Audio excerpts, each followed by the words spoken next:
The link is in chat. Please open the link, join the breakout rooms, and discuss the questions with your colleagues in the breakout rooms.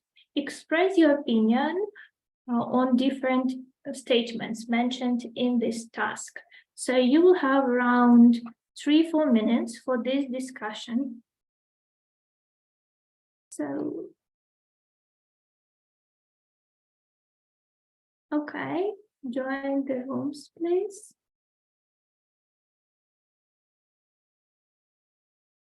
Okay.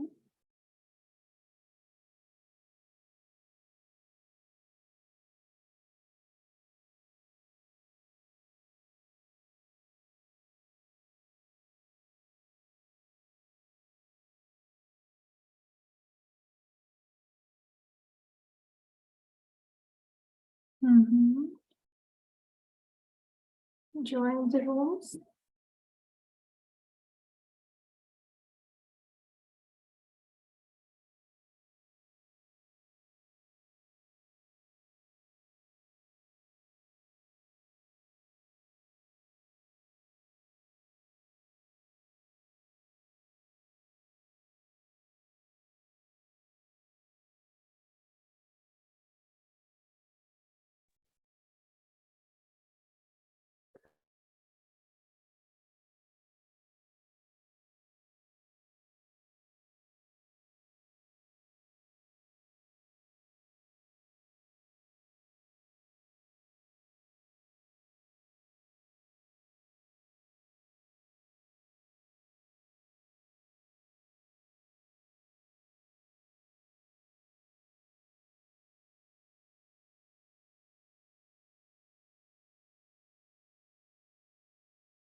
All right. So Anya, Polina, and Sophia, were you able to discuss all of the questions with your colleagues? Not all of them. At all. I guess I figured out that you didn't have enough time to discuss the last two questions yet. So that's why I would like you to write the answer in chat. So would you rather use a short text as a lead into grammar topic or present the topic with the help of pictures, videos, and short sentences on the board? Which one would you use? Write in chat, please, guys. What would it be? Short text as a lead into grammar, or pictures, videos, and some sentences with target grammar? I'm waiting for your answers in chat.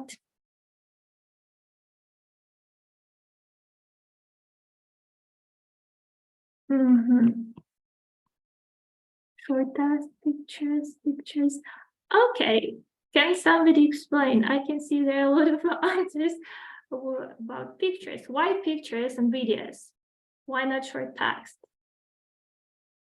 Is it easier? What's the reason for choosing this option? If I may, I think it just makes more sense if we introduce a topic, like it's the first lesson of the grammar topic. Yeah, probably they learned it in their self-study, but sometimes it's a question of if they even open it, and it's easier to help them because some topics are more difficult, and even after a few lessons, they still have troubles with them, like passive voice, for example. I don't know, I think. So yeah, we can save the test for later. Okay, thank you. And what about the last question? Would you rather begin the lesson with a short test in order to check the student's knowledge on the topic, or with an introduction and explanation of a new topic?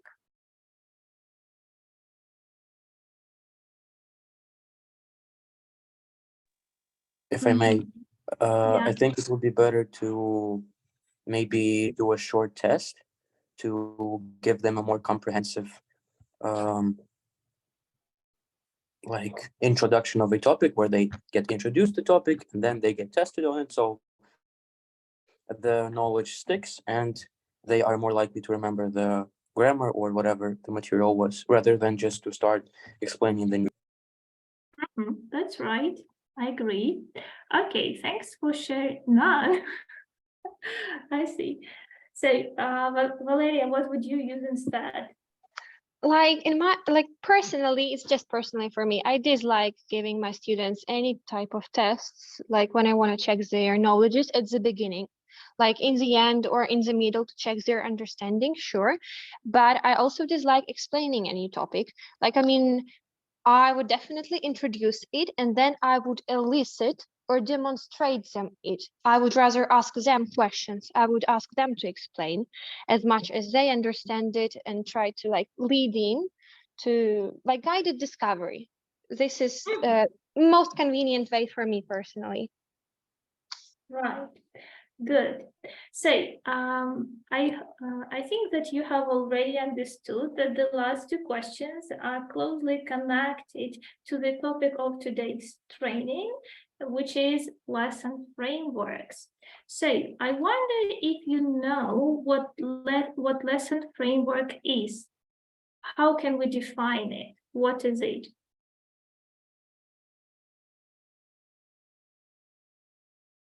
Some The main methods which we can use. I said Yes. some methods which we can use during the lesson for some purposes. Right, it's almost close. So to be precise, it's like a set of stages, yeah, a pattern of stages that we can follow in our lesson. What to do first, what to do next, and why do you think we need to choose a particular framework for our lesson? How will we benefit from it? Because generally the lesson has to be structured and some structures are just better than others. So we have to learn what frameworks are better. Yeah, and by choosing the right framework, it gives us a clear understanding of what activity to begin with, what to do next, and how to progress from there, depending on the type of the lesson, on the aims we want to achieve, and so on. And if we talk about the types of the lesson, there are two types of the lessons.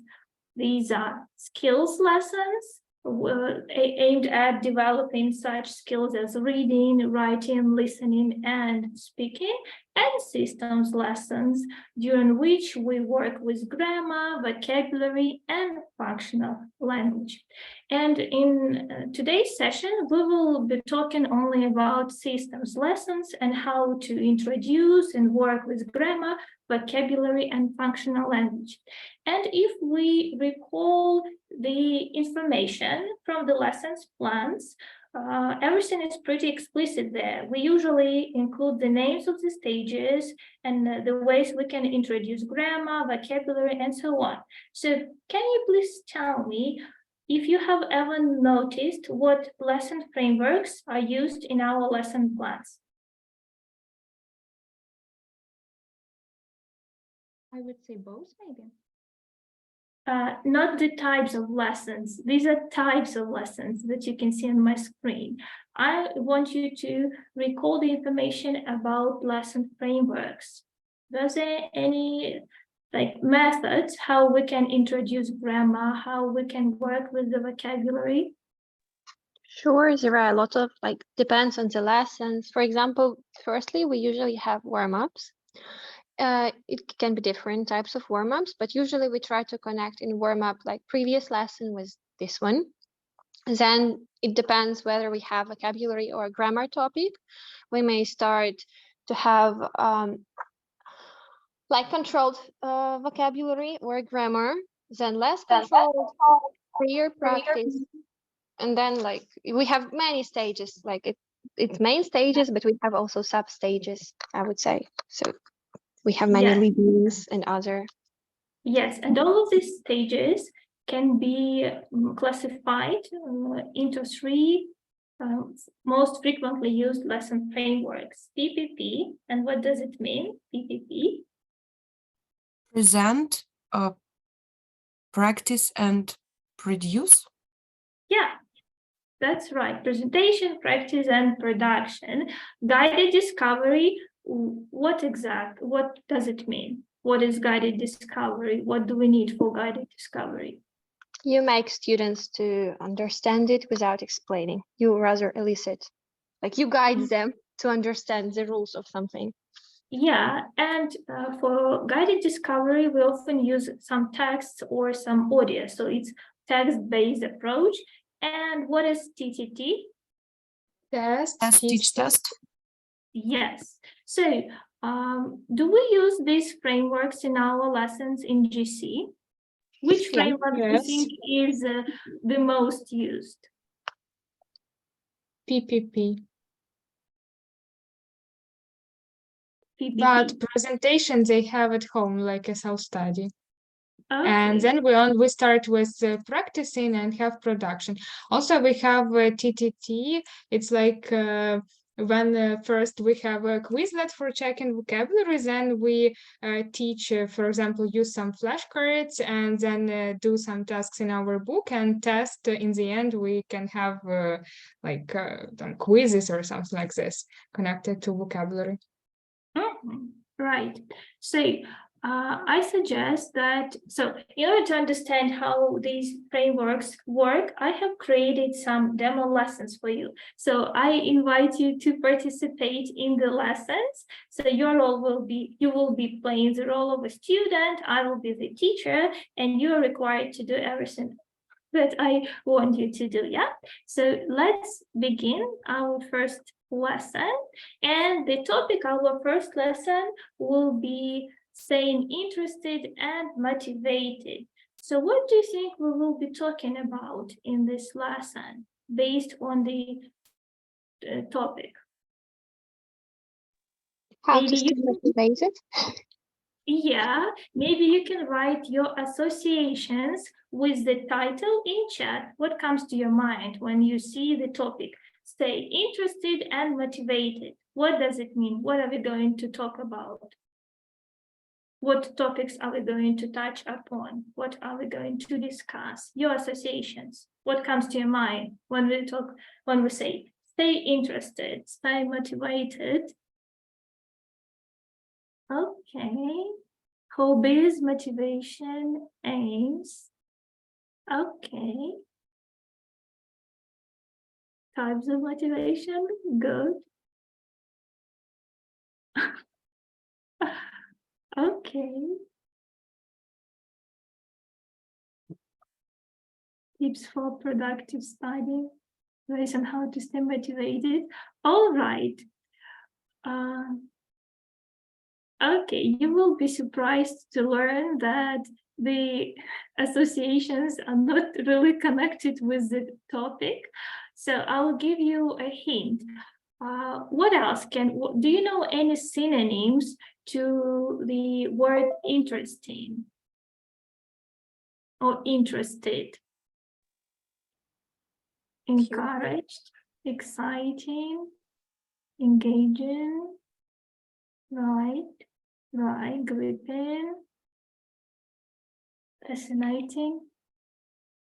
Okay, good. So let's check if you know some other words. Say, I will send you the link to the worksheet, and I will give you 3 minutes to work individually and complete the gaps with the words provided in task 1. So please open the link in chat, find the worksheet, find the demo lesson 1, task 1, look through the words provided and complete the gaps. Up to 2 minutes.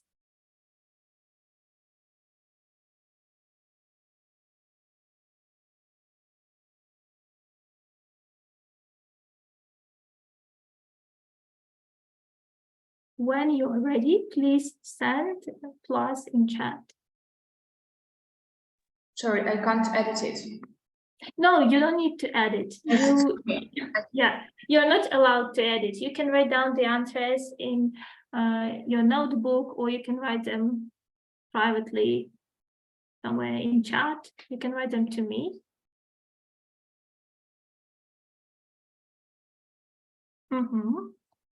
I see that Julia is a fast finisher.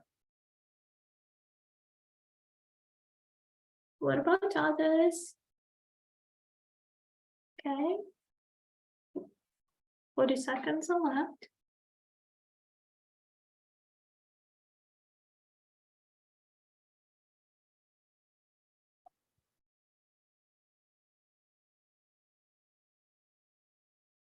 Okay, yeah.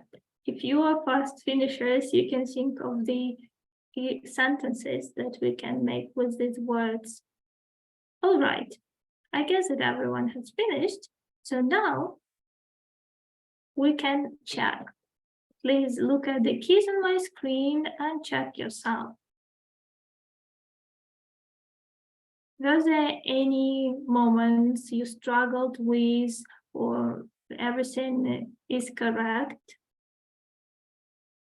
Were there unknown phrases or the situations in which you wanted to use both words provided, for example?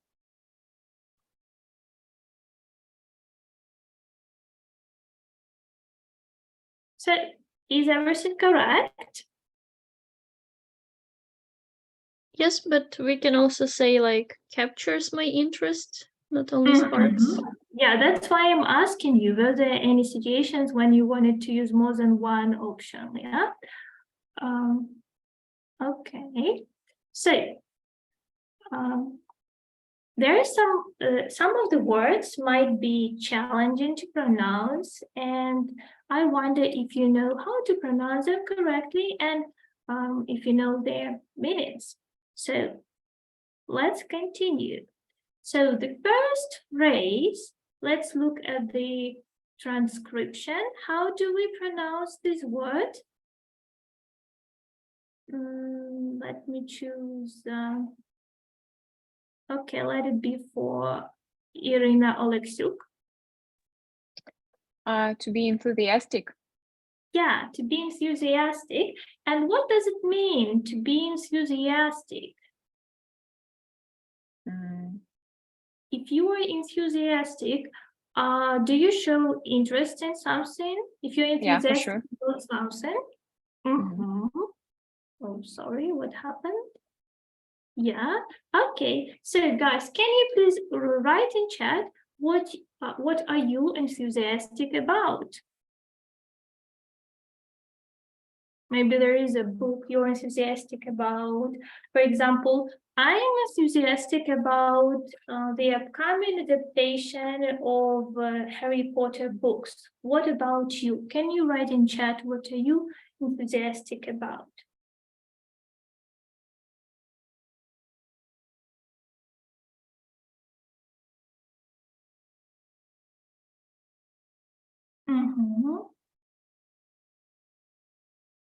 Hiking, cooking. Okay, Tallinn. All right, good. What about the next word? Okay, Stas. What does it mean? What does the word stimulating mean? That makes you do something. Okay. Does anyone have another opinion? What does stimulating mean?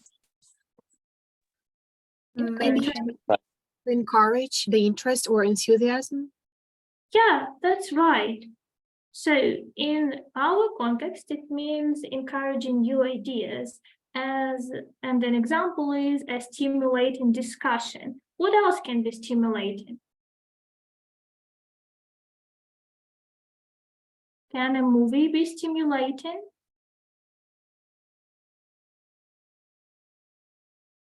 Yeah, why not? I think maybe a task can be stimulating when we have like production part. Yeah, for sure. Okay, let's move on to the next phrase to capture someone's attention. Well, can you come up with the synonym? To grab attention. What else? To catch. Yeah, that's right. Or to interest someone, right? And what does the word accomplishment mean? Successful To achieve something. Okay, and we have got two letters here, letter C and letter U. What do these letters mean? countable and uncountable. Yes. So when we talk about something done or finished successfully, then the word accomplishment is uncountable. When we talk about skills or one of our skills, then we can use it as countable now. Yeah, we've got a lot of accomplishments and so on. So I hope that you were listening attentively. And now let's go back to our worksheet. I will put you in the rooms, and this time you need to fill in the gaps with, you need to complete task 2 and fill in the gaps, but this time you have got no words given to you. You need to choose the ones that we have discussed, choose them from task 1 and fill in the gaps with the correct form of the verb. Oh, not the verb, sorry, with the correct form of the word. Yeah, so do you need to work individually or in pairs? Pairs.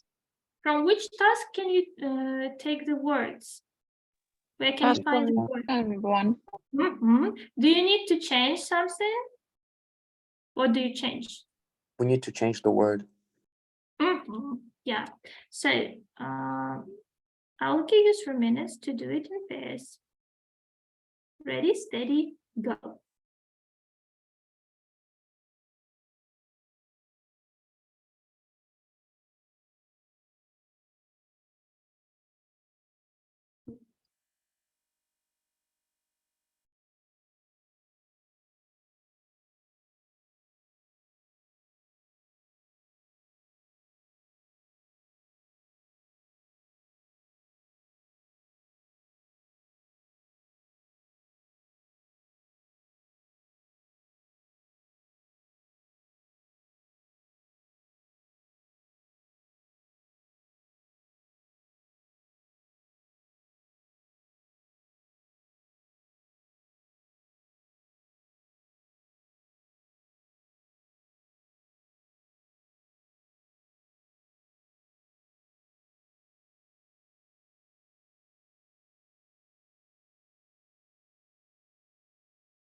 All right, so have you completed the task? Was it successful in your opinion? Okay, so let's wait for 20 seconds more and then we'll check.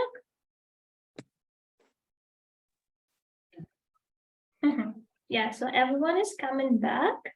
So you may look at my screen and check yourself.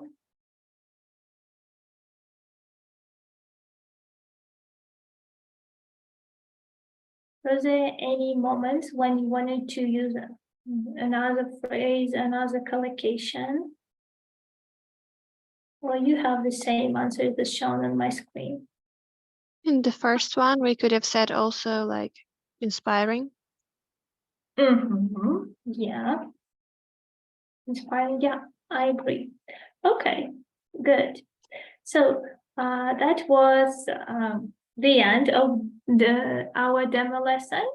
And which approach was used? Which framework was demonstrated in this lesson? Teach test. Yes.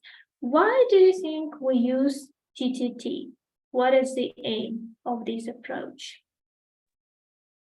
Maybe to check what knowledge do our students have, and then to teach them something they don't know, and again test if they know it.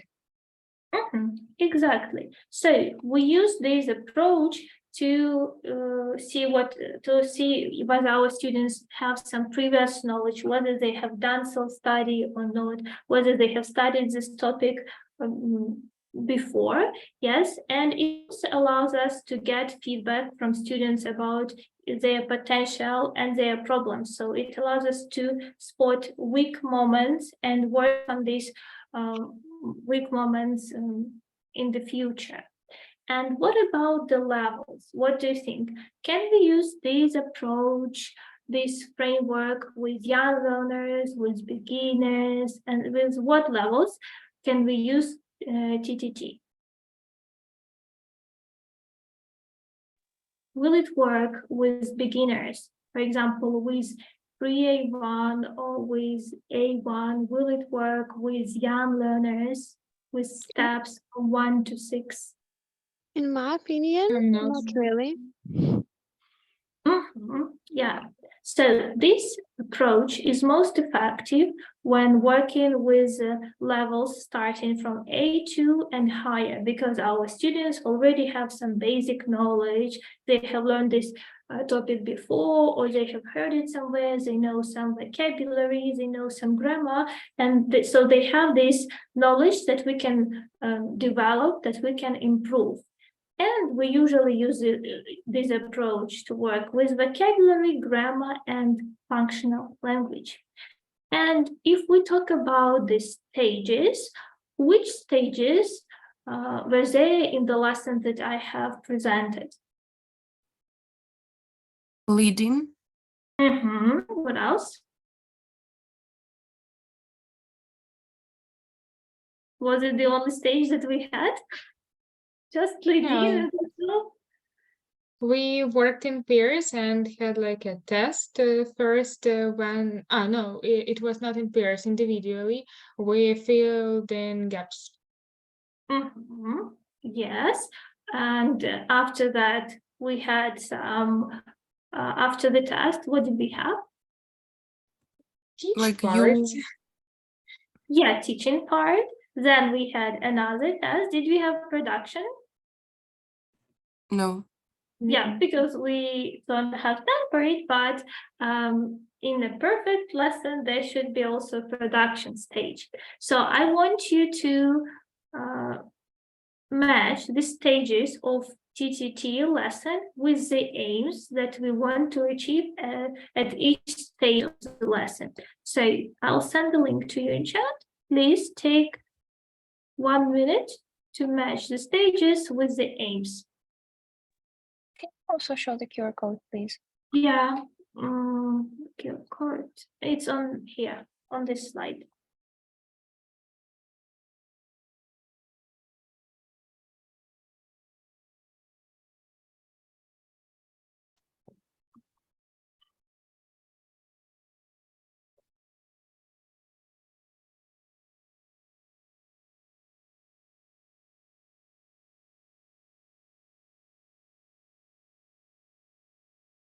Okay.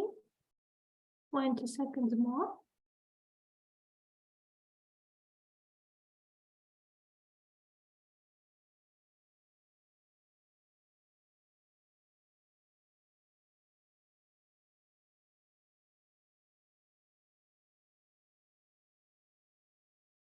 Okay, so let's discuss it. So we begin our lesson with a lead-in, and what lead-in did I have in my lesson? What Should was write it? in chat our associations with the topic. Yeah, so or you can use any pictures, lead-in or video just to set the context to engage students into the learning process, yeah, into the topic. After that, we have test 1, which is a diagnostic test, and this test should be easier than the second one. The aim of this test is to check what our students know, what they don't know, and what they need to learn. After that, we move on to teaching stage, which is clarification. And during this stage, we work with meaning, form, and pronunciation. Did we have this work in the lessons that I presented? Yes. Did we work Yes. with meaning, form, and pronunciation? Yeah. So I asked you to pronounce those words. We talked about different forms. I even asked you to give the examples in chat, and I elicited the meanings. After that, we move on to controlled practice. And this type of test can be a bit harder than the first one. And if after the first task of controlled practice, you understand that your students needs to work more on this topic to develop their skills to how to use the target language in context, you can come up with with additional task. It can be semi-controlled practice, and at the end of your lesson, you should provide freer practice or production. What about the type of tasks that we can use for our test stage, for the first stage, for diagnostic test? What do you think? Which type of tasks can be used?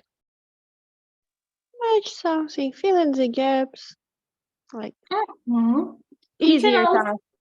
yes, something like matching, sorting, categorizing. You can also ask your students, if you have a vocabulary lesson, you can ask your students to put the words into 3 columns. I know, I don't know, I'm not sure about. You must have noticed such tasks in our books, yeah? So, and every framework has its pluses and minuses. So, and this framework is not an exception. So I'll give you 2 minutes to discuss the possible pros and cons of TTT approach. Join the rooms and try to brainstorm the pros and cons of this approach. Just to, okay, let be 3 minutes. Join.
Okay, so, darlings, dear colleagues, what are the drawbacks to this framework?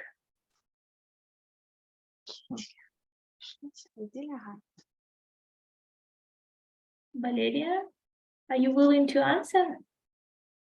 Sorry, yeah, I may. So the advantages, in our opinion, was that firstly, it may show students that if we start with a test, for example, that maybe they should pay more attention to their self-studies, for example. So they should work slightly better, maybe at home, in order to have some basic knowledges at some stuff. So they should pay some attention to something. Maybe also test can be to some competitive students an interesting way like to engage, etc. And a disadvantage, in my opinion, one of the biggest, in my opinion, is that it can be a problem for weak students, for example, or they are shy, or they may be not confident much. And so if they see at first the test before some explanation or whatever, they may probably get lost or closed, think that they know nothing, in my opinion. So maybe it may be a bit discouraging for them or hard. Yeah, exactly. It can be overwhelming, hard, discouraging for them if the first test is too difficult. And somebody has mentioned that it can also be time consuming if you give the first test, which is more difficult than the second one, so they will spend more time on this test trying to complete it, and it will take a lot of time, more than it should have taken, yeah? And this approach also requires the teacher to adapt on the fly. So after completing the first test, after getting the results, based on these results, you need to react and act accordingly to the results, whether you need to spend more time on the topic, give more explanation, ask more CCQs, or whether you need to move on, you can speed up and move on to production and so on, whether you need to add more details, yeah, come up with extra practice. And of course, this approach is not suitable for beginners. We have already discussed. As for advantages, it can be time saving because you start working on the target language from the beginning of the lesson. You don't spend time identifying different aspects of grammar or vocabulary. So you start working on a target language, on present simple, and you understand what they know, what they don't know. It's goal-oriented, and this approach contains elements of discovery and problem solving because students get to complete the tasks on their own, and they can see their improvement with every stage as they make fewer and fewer mistakes in every stage. And this approach is student-centered as it involves students. They are more engaged, they get more practice, and they get to interact with their peers. So, and now let's move on to the second example. Look at this picture. What do you see? What is this cat doing in the picture? It's binge watching something. Yeah, what does it mean to binge watch? To watch a lot of pieces of information, like episodes or something at once. Mm-hmm. Yeah, non-stop. Yeah, so have you ever binge watched a TV series? And if yes, can you write in chat which one was it? A TV series that you have binge watched in one night, for example. Or maybe not in one night, but like, yeah, Office, Ginny, Georgia, all the murders in the building, yeah, okay. You know, I'm just searching for a TV series to watch. That's why I decided to ask you. So, okay, Nikki, Ricky. Okay, The Big Bang Theory. Let's see. All right. So, thanks for sharing. And now, let's go back to our worksheet. Please scroll down to page 2, find demo lesson 2, and there you can see a short paragraph about binge watching, why it is popular and what it is. So take 1 minute to look through this paragraph and be ready to discuss with your partners this paragraph, whether you agree or disagree with what is written here. So firstly, look through the paragraph, and then I will put you in the rooms.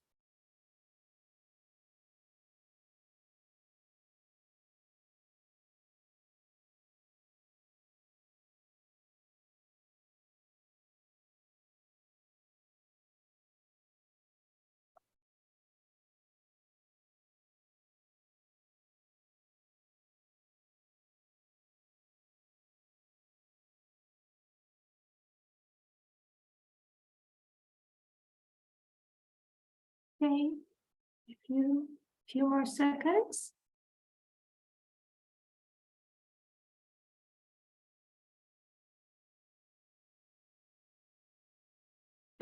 I believe that you have finished. So join the rooms and express your opinion on the paragraph you've just read.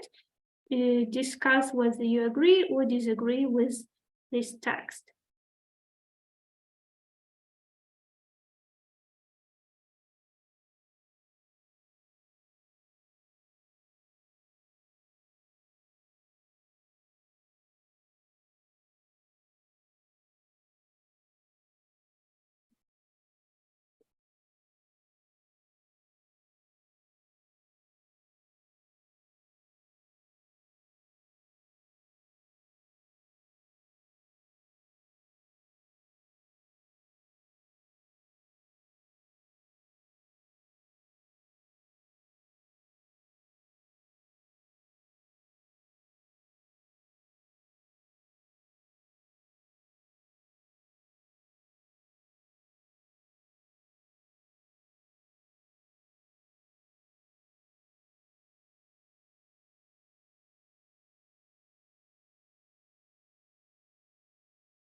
Okay, great. So, dear colleagues, which streaming platforms were mentioned in this paragraph?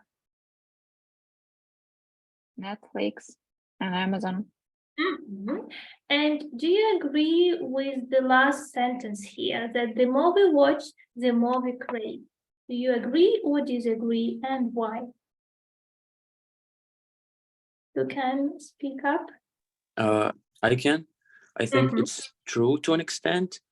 It's not infinitely true. So, like, if we continue watching, we do not crave more. But obviously, considering the fact that there are cliffhangers and everything, then yeah, and because the series, every episode is available at once, yeah, like the more we watch, the more we want to finish the series altogether. Good, thanks for your answer. So now take 30 seconds and answer the questions in task 2. Do it individually and then we will analyze.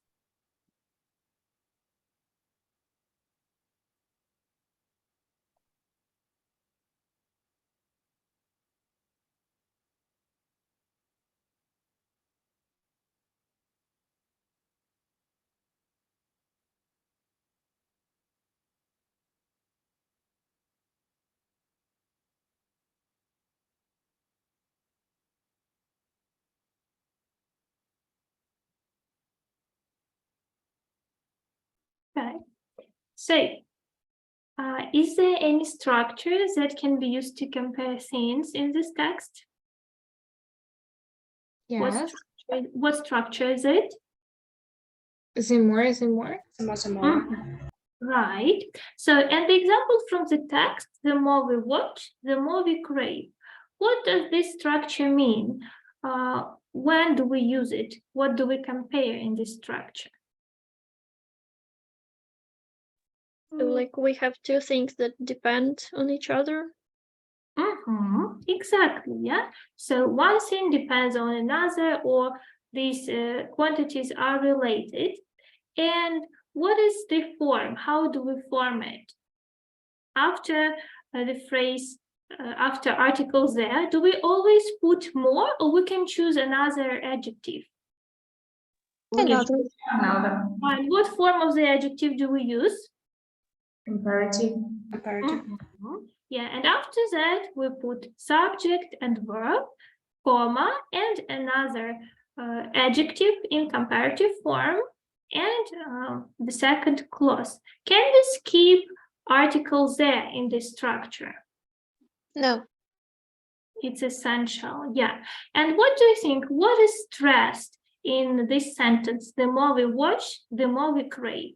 The healthier you eat, the better you feel. Where is the stress in this sentence? Which words are stressed? This comparative form, like more, healthier, harder. Yeah, exactly. So now let's go back to our worksheet.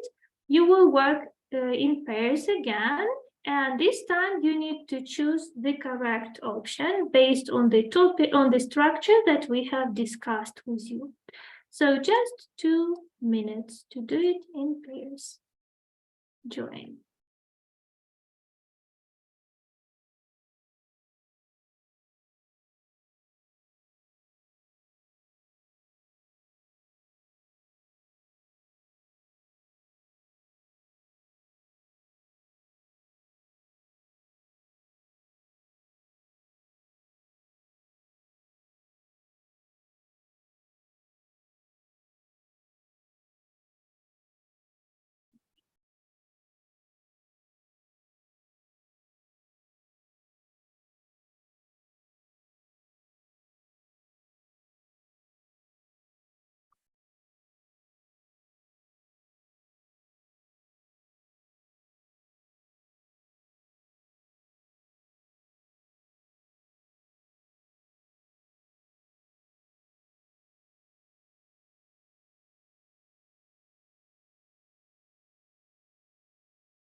Okay, so dear teachers, have you noticed any mistake in this task? Yeah, in the first one, the What, second. yeah, that's right. Okay, and which answer do we need to choose? Which letter? D. D. That's right. Okay, so which framework was shown in this lesson? Guided discovery. discovery. Right. So that's a technique when a teacher provides examples of a language item through context, and learners try to find these rules themselves, as I have done. Yes, I have given you the text, you read the text, and then you search for the answers, for the structures. So we can use this framework with all the levels, starting from pre-A1. And if you have ever worked with pre-A1 notes, you might have noticed that we actually have the structures here. We have short dialects and some of the phrases are highlighted. Can we use this approach to introduce vocabulary, or it works only with grammar? What do you think? I think Yes. that we can also use it with vocabulary, but it won't be so productive.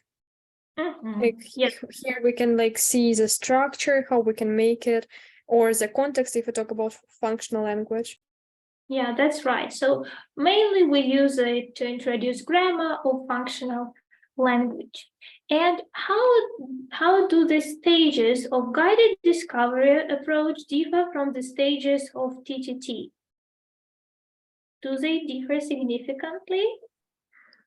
Well, we don't have here the test, for example, at the beginning, but What- reading is the same. We had, what did we have? Okay, let's look. Yeah, so we also had lead-in. I asked you to look at the picture. I asked some follow-up questions. After that, we had some comprehension work. So it was a reading task. I asked you to read the text and express your opinion. After reading it for the first time, what did I ask you to do? After you discussed it in the breakout rooms, you returned from the rooms. What was the next task? Spot the grammar structure. So I asked you to discover the structure in the text, and after that we moved on to clarification stage. We worked on the meaning, form, and pronunciation when you had to highlight the sentence stress. After that, we had controlled practice, and we skipped prior practice because we're running short of time. But in your lessons, you're not supposed to skip this type of practice.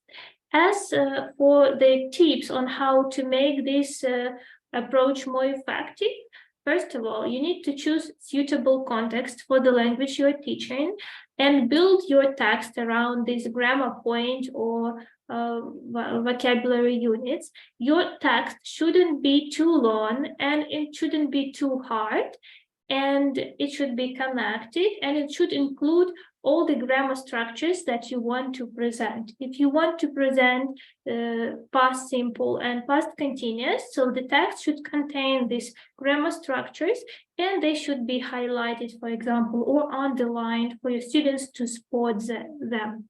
And if we talk about the reading, you should only provide a task for gist reading. It shouldn't be something difficult. They don't need to read for details. They can read the text and come up with the title for the text or find some words in the text. So the reading task shouldn't be too complicated. They don't need to answer the questions about the text. It should be only gist reading and so on.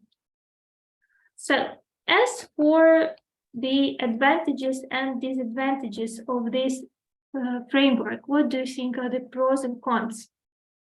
Why is this approach effective? Why it can be ineffective?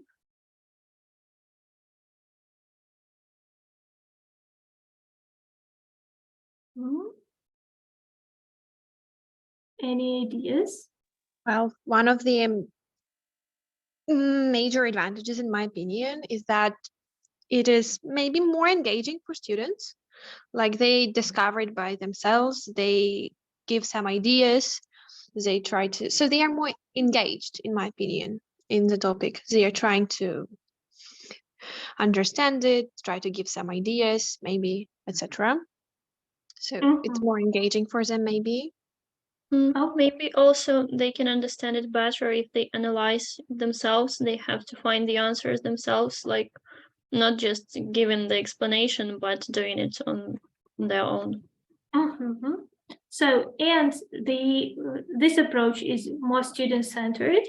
It helps students be independent. It is more engaging, and the target language is provided in the context, not with the help of pictures. Yeah, it's really hard to present grammar with the help of pictures, but they can see how this tense, this structure is used in a sentence, how the structure is used in the context, what form we have, what is the word order in the sentence, and so on. What about the disadvantages? What can be the possible drawbacks to this approach? Well, again, maybe weak students. They like. Yeah. It can work with all the approaches, yeah. Do you think it is time consuming?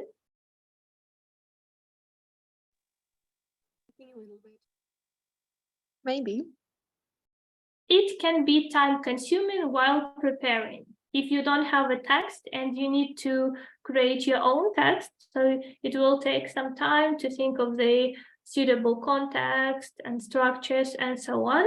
And it also requires good skills of eliciting from a teacher, because you need to elicit as much as possible from students. You need to ask CCQs and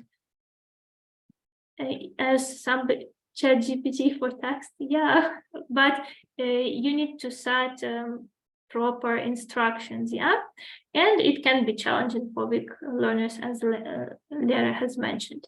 And the last framework is PPP, but there won't be any demo lessons since this approach is really easy.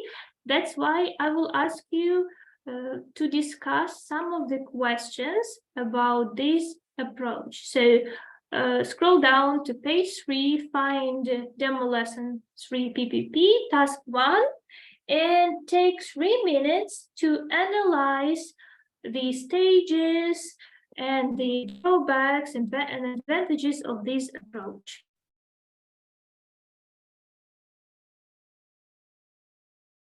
Join the rooms, please.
Have you finished the discussion? Yes. Okay, so which approach do you like more? PPP, TTT, or guided discovery?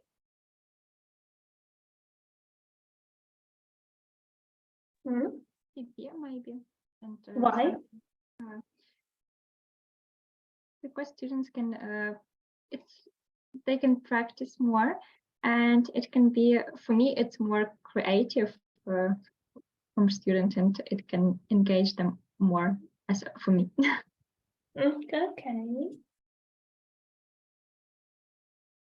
All right. So, what are the main stages of the PPP approach? I think it's pretty obvious, but still. Presentation, practice, and production. Right. Do we need to include leading? Yeah, sure. Error correction, of course. Yeah, these are some sub stages. Yeah. So, what happens during the presentation stage? How do we present the vocabulary or grammar or functional language? What do we use? Maybe we should elicit information using some statistic use questions. But what if they don't have? So they don't have prior knowledge. Well, we present. Presentation. I thought That's the that we had like a presentation. self-study and That is the testing. So, but they have no knowledge of this topic. So how do we introduce the target language then? We may present something. For example, we are showing some flashcards, audios, videos, like we're showing them first, presenting them, like the vocabulary, for example. Yeah. At first. So we need to have some visuals, or we can present, introduce the context, introduce the target language through the context using sentences. So you write the sentences, you highlight the target language or the structures that you want to teach, you ask them to read, then you ask them some follow-up questions and so on, or we present it through pictures, through video clips, and so on. Then what happens during practice stage? We practice. In a controlled way. So we drill the sounds, the structures, so different types of drilling techniques, gap fill exercises, asking and answering the questions. And what is the role of a teacher during this stage? Prep the student to lead them to try to answer. Like guide Back on accuracy and correct mistakes, maybe. Yeah, so we monitor, but we don't get involved. Yeah, so we monitor, we collect the mistakes, and after the tasks, what do we provide?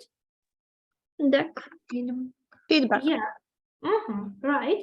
And the last stage is production. And here we have different types of production tasks. Yeah, so what are the pluses and minuses of this approach? Is it effective? Is this approach more student-centered or teacher-centered? Maybe teacher-centered more. Why? Well, because it's possible that a teacher may talk way more than student, especially, for example, at the first stage when we present. So teacher talking time may be way too huge. Students may get bored because they mostly may listen and others. So in my opinion, it's less student-centered. Yeah, and if your students lack knowledge, they don't have any prior knowledge of it on this topic that you're going to discuss, the first stage might be time consuming, as it will take you more time to present the topic, to teach your students, and then you will have time only to practice, for example. But what are the advantages?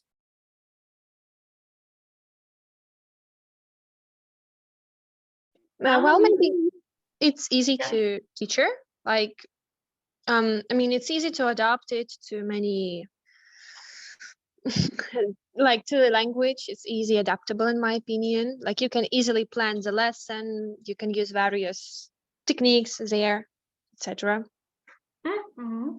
And it's easy not only for a teacher, but for the learners, because the structure is simple. Firstly, we learn, then we practice, and then we practice in freer context. Yeah, we don't have different tests, discoveries, and so on. It's easy, it's typical, and it works for most types of classes, learners, and so on. But if we talk about disadvantages, apart from the ones that I have mentioned, it focuses more on accuracy rather than on fluency, because sometimes we don't have enough time to practice fluently, to have production tasks, yeah? And the presentation stage is too teacher-centered. Okay, so guys, we have discussed all three frameworks, and now it's time for you to practice. So the task is the following. You can find this task here in our worksheet. So it's task 1. You will be working in groups again. Your task will be to choose 3 levels. 1 level from young learners, pre-teens, and teens. So you can see the levels here. You choose any book, any level you like, and you need to analyze, look through the plans for different levels, and identify what type of lesson it is, whether it is grammar, vocabulary, or functional language based, what framework is used, and what stages of the lesson can you spot, and whether you would change anything in this lesson or not. And while working in pairs or in groups, I will ask you to write your feedback on our Padlet board. So you discuss it together, and then summarize everything and write it here on our Padlet board. I will send you the link, and you can also scan the QR code. So the link to the board is in chat, and the QR code is on the screen.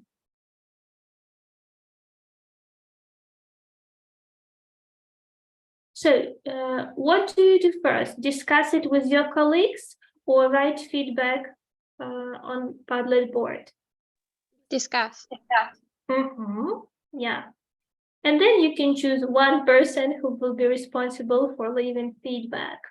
You can see the example over here. So you will have 10 minutes for this task. Join the rooms.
Julian, do you want me to put you in the breakout room?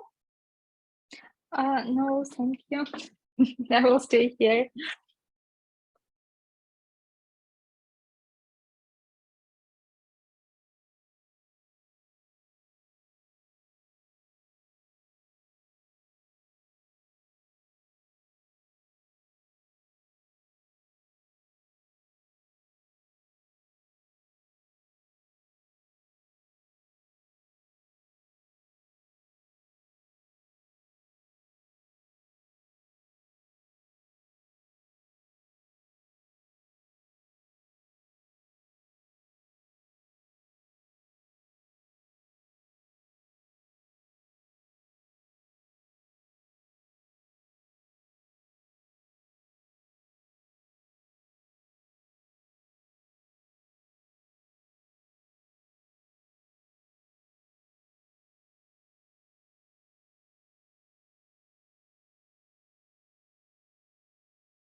All right. So, has everyone left their comment on the Padlet board? I see that some of the comments are really informative and descriptive. That's right. Okay, so was it easy for you to analyze the lesson plan and to identify the lesson framework? Sometimes it was a bit confusing. Sometimes, yeah. Okay, what was confusing?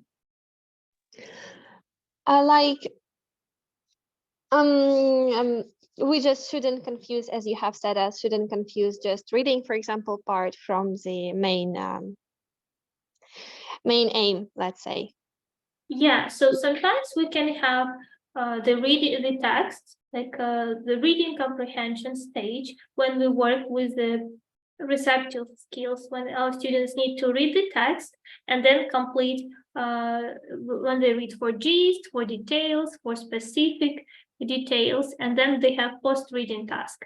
And there is the text or the stage when we have short paragraph that can be used for guided discovery. These are two different things. In guided discovery, they read only for gist. They don't need to go into details and understand the context and answer the questions about the text. And the text is usually short and not complicated.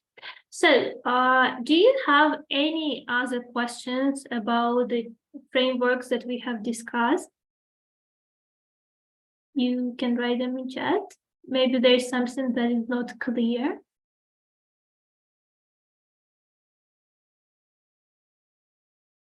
No, everything is clear. Can you remind, please, so Kahoot and this type of games, are they, can we say that these are tests in TTT, for example, when we have them in the end? Yeah, we consider them as tests. Yeah, we can. So when we check understanding, so this checking understanding can be considered as test. Yeah, we can check understanding with the help of Kahoot, Bamboozle, quizzes. Yeah, that's right. Mm-hmm. Good. So, are there any other questions? No? Then you're free to go.